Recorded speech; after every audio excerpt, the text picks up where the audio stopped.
Hello，歡迎收睇曲兒頻道，我係 Chloe。咁咧，Jenny 咧，因為要去旅行啊，所以一啲時間先可以再嚟呢度拍片啊。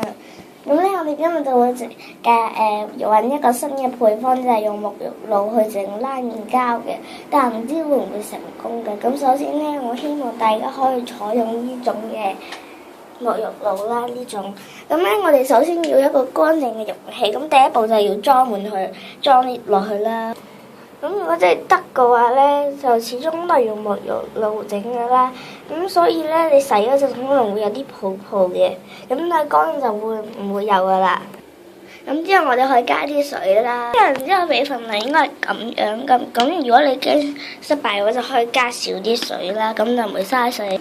咁之後咧就一定可能要加啲其他嗰啲嗰啲嘢啦，例如係用沐浴露或者牙膏嗰啲咁啦。咁呢啲一定要嘅，咁用邊種咁你就自己揀啦。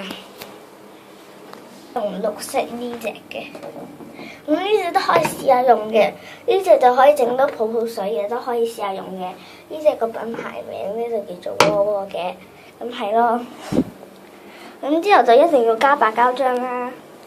係咯，咁我就建議大家用啲冇公用嘅白膠漿，因為就嚟冇晒，膠太少啊。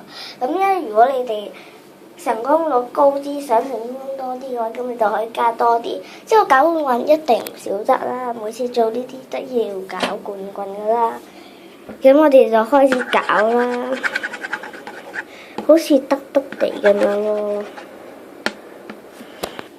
大家睇下而家有啲結彈啦，咁樣咯。